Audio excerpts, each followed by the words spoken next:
Study IQ IAS, अब तैयारी हुई अफोर्डेबल।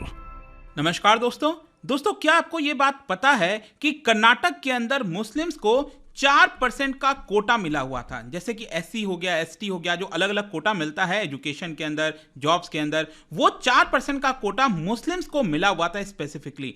लेकिन अभी कुछ दिन पहले कर्नाटक की सरकार ने एक बड़ा डिसीजन लिया और ये जो 4% का कोटा था मुस्लिम्स के लिए वो खत्म कर दिया और ये वाला जो 4% है वो बाकी के कम्युनिटीज में बांट दिया। वो मैं आपको आगे बताऊंगा। लेकिन कल सुप्रीम कोर्ट के द्वारा बड़ी फटकार लगाई गई है कर्नाटक सरकार को। ये आप देख सकते हो, flawed Supreme Court on Karnataka Muslim quota cut before polls. तो आज हम इस वीडियो के अंदर डिटेल से सब कुछ जानेंगे कि एग्जैक्टली ये मामला है क्या, यहां पर कर्नाटक की सरकार ने क्या किया इस समय, मतलब पहले और अभी के समय जो कोटा सिस्टम है कर्नाटक के अंदर उसमें डिफरेंस क्या है और साथ ही साथ सुप्रीम कोर्ट का क्या कहना है। काफी कुछ जानने को है, चलिए आगे बढ़ सकते हैं। लेकिन उससे पहले ध्यान रखिएगा, अगर आप यूपीएससी 2024 हो, 25 हो, जो भी तैयारी कर रहे हैं, आपको हमारा ये वाला बैच ज्वाइन करना है 2024 के लिए, जिसके अंदर प्रीलिम्स के लेकर इंटरव्यू तक की पूरी तैयारी आपको मिलेगी। लेकिन इसके साथ साथ खास बात यह है इस बैच में कि अगर आपका प्रीलिम्स क्रैक होता है 2024 का, तो उस केस में आपको फ्री ऑफ कॉस्ट में दिल्ली के स्टडी IQ हेडक्वार्टर बुलाया जाएगा। यहां पर रहने की सुविधा, खाने की सुविधा,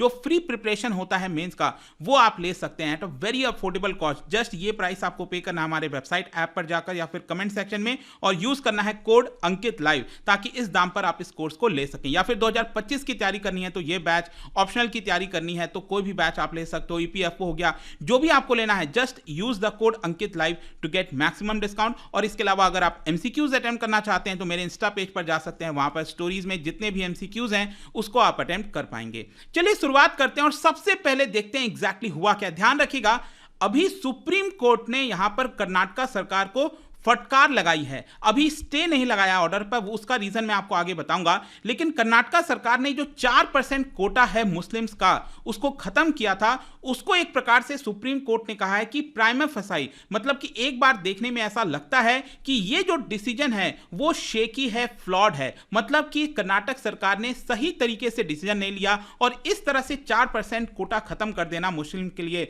वो सही नहीं है। ऐसा सुप्रीम कोर्ट ने कल यहां पर बोला है। तो सबसे पहले तो अब आपके मन में क्वेश्चन आएगा कि ये मामला है क्या, ये कर्नाटक सरकार ने एग्जैक्टली किया क्या है। देखो, इस समय कर्नाटक के अंदर आपको पता है जो चीफ मिनिस्टर हैं बसवराज बोम्मई, उनकी सरकार ने एक बड़ा डिसीजन लिया था जिसके तहत जो बैकवर्ड क्लासेस हैं और जो शेड्यूल्ड कास्ट है कर्नाटक के अंदर, उनको जो रिजर्वेशन मिलता है उसके अंदर बदलाव किया।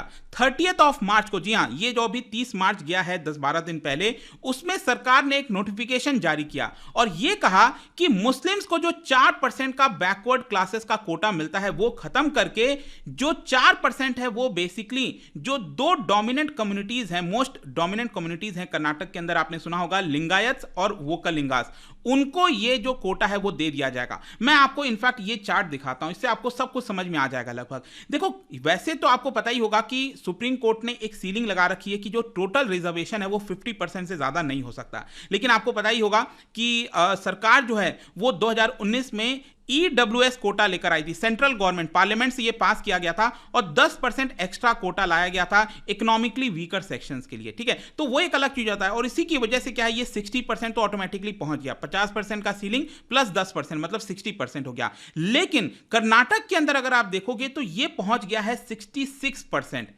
अब यहां पर आप ध्यान से देखिए क्या है कि जो बैकवर्ड क्लासेस के लिए कोटा मिलता है, ये आप देख सकते हो, इसको अलग अलग कैटेगरीज में डिवाइड किया गया। Category 1, 2A, 2B, 3A, 3B, इस तरह से डिवाइड किया गया है। तो यहां पर अगर आप ध्यान से देखेंगे, ये पहले मतलब कि जो करंट कोटा इस समय चल रहा है और जो सरकार ने प्रपोज किया है, सरकार ने जो बदलाव किया है वो राइट हैंड में दिखने को मिलेगा। तो यहां पर देखिए, कैटेगरी 1 में जो 4% बैकवर्ड कास्ट को मिलता है वो अभी भी होगा, वैसा ही है।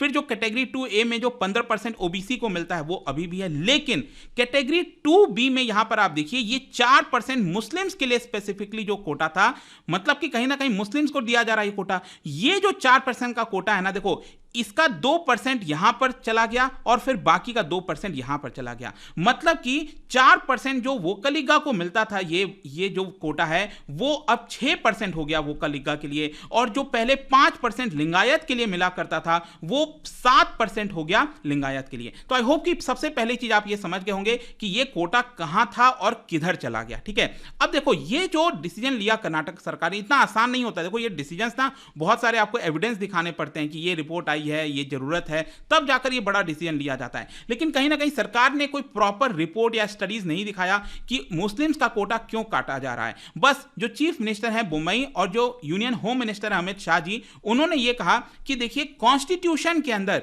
रिलीजियस माइनॉरिटीज को कोटा देना ये कोई प्रोविजन नहीं है, क्योंकि मुस्लिम्स को स्पेसिफिकली ये कोटा दिया गया था।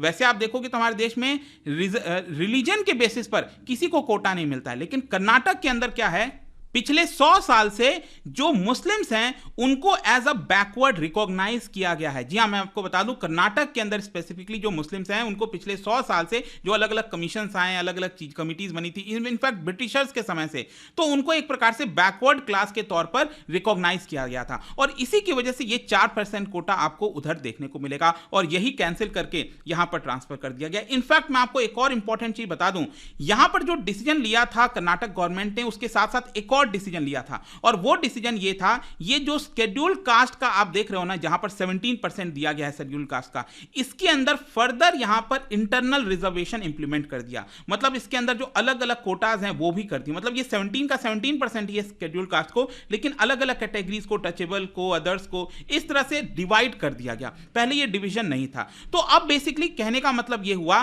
कि मुस्लिम्स को जो पहले ये कोटा मिलता था 4%, ये नहीं मिलेगा। अब मुस्लिम्स को कोटा क्या मिलेगा? मिलेगा, लेकिन जो पुअर मुस्लिम्स हैं, जो इकोनॉमिकली वीकर मुस्लिम्स हैं, उन्हीं को मिल सकता है। ये आप नीचे देख रहे हो ना, जो 10% कोटा लाया था सेंट्रल गवर्नमेंट ने 2019 का, तो उसी में ही उनको अब रिजर्वेशन लेना पड़ेगा। यहां पर अब आप देखिए राइट साइड, ईडब्ल्यूएस या फिर मुस्लिम, उसी के अंदर अब इनको जो है रिजर्वेशन मिलेगा। ये एक इंपॉर्टेंट चीज है। अब क्वेश्चन ये है कि कर्नाटक सरकार जस्टिफिकेशन क्या दे रही है, क्योंकि इतना बड़ा डिसीजन लेना, कुछ जस्टिफाई करना पड़ेगा। तो यहां पर बीजेपी की गवर्नमेंट ने यह कहा है कि देखिए आंध्र प्रदेश हाई कोर्ट का एक जजमेंट आया था 2010 में, जिसके अंदर हाई कोर्ट ने, आंध्र प्रदेश हाई कोर्ट ने मुस्लिम्स को जो रिजर्वेशन है उसको स्ट्रक डाउन कर दिया और यह कहा कि एचडी देवगौड़ा की सरकार 1994 में जो मुस्लिम्स के लिए ओबीसी कैटेगरी के तहत रिजर्वेशन लाई थी वो सही नहीं है, अनकॉन्स्टिट्यूशनल है। तो उसको अनकॉन्स्टिट्यूशनल करार करते हुए 2010 में आंध्र प्रदेश हाई कोर्ट ने रिजेक्ट किया था, लेकिन यह कोटा कर्नाटक के अंदर है और इसीलिए यही हवाला देते हुए कर्नाटक की सरकार कह रही है कि हमने ये किया है। फिर इसके साथ साथ एक और चीज मैं आपको बता दूं, जो मुंबई गवर्नमेंट है, कहीं ना कहीं उसका डिसीजन जो है वो एक इंटरिम रिपोर्ट एक्चुअली आया है। मैं आपको बताता हूं, बैकवर्ड क्लासेस कमीशन एक फॉर्म किया गया था, ये कमीशन फॉर्म किया गया था कर्नाटक गवर्नमेंट के द्वारा, which is headed by former MLA Jayaprakash Hegde. तो ये जो कमीशन है, ध्यान रखिएगा, इन्होंने अभी तक फाइनल रिपोर्ट नहीं दिया है, इन्होंने अभी इंटरिम रिपोर्ट दिया है। और इंटरिम रिपोर्ट में भी आप देखोगे ना, तो उसमें कहीं पर भी ये नहीं बोला गया है कि मुस्लिम्स का ये जो कोटा है, कैटेगरी 2B वाला जो कोटा है 4% का, इसको हटा दो। इंटरिम रिपोर्ट में ये चीज नहीं बोला गया है। हां, रिपोर्ट में ये चीज कहा गया है कि अगर किसी को एक्स्ट्रा यहां पर किसी को चाहिए, अगर जैसे मान लो कोई कोटा चाहिए, तो उनको ईडब्ल्यूएस के अंदर ही शामिल करना चाहिए, उनके लिए अलग से कोटा क्रिएट नहीं करना चाहिए। लेकिन कहीं ना कहीं उसके बावजूद भी सरकार ने डिसीजन लिया कि हम यहां पर कोटा जो है मुस्लिम का हटा देंगे। तो इसी की वजह से बहुत ज्यादा बवाल खड़ा हो गया है।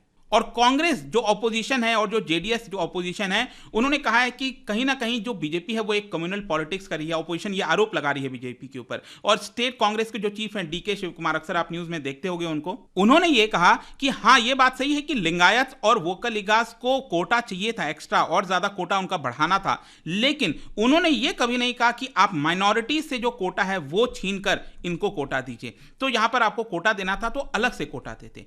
तो अब क्वेश्चन ये है कि सुप्रीम कोर्ट क्या करिए। सुप्रीम कोर्ट में एक्चुअली क्या हुआ, एक पिटीशन डाला गया। ऑब्वियसली बात है, कर्नाटक सरकार ने डिसीजन लिया कोटा हटाने का, तो यहां पर एल गुलाम रसूल और अंजुमान ई इस्लाम, उन्होंने गवर्नमेंट के इस ऑर्डर का यहां पर पिटीशन डाला सुप्रीम कोर्ट में और 2 जजों की सुनवाई की गई, जिसमें जो जस्टिस के.एम. जोसेफ है उन्होंने साफ साफ कह दिया कि बाहरी तौर पर ये जो डिसीजन लिया है सरकार ने, उसमें दिखता है कि जो फाउंडेशन है ऑर्डर का ये शेकी है एंड इट एब्सोल्युटली फेलेसियस अजम्पशन कि हमें कोटा हटा देना चाहिए। और जो दूसरी जज थी वो थी बीवी नागरत्ना, उन्होंने भी यहां पर ये कहा, उन्होंने देखो ये कहा कि जो एक कमीशन बनाया ना, मैंने आपको बोला ना बैकवर्ड क्लासेस कमीशन, अभी तो उसकी फाइनल रिपोर्ट भी नहीं आई थी। आप कम से कम फाइनल रिपोर्ट आने का वेट कर लेते। अभी इंटरिम रिपोर्ट आया, उसी के बेसिस पर आपने कहीं ना कहीं ये जो डिसीजन है वो ले लिया, जो कि नहीं लेना चाहिए। तो यहां पर अब सरकार को लग रहा था कि वो केस हार रही है, जो कर्नाटका गवर्नमेंट है उसको लग रहा था कि सुप्रीम कोर्ट में वो केस हार रही है और ये जो कोटा है उसके ऊपर स्टे लग सकता है, जो गवर्नमेंट का ऑर्डर है स्टे लग सकता है। इसी को देखते हुए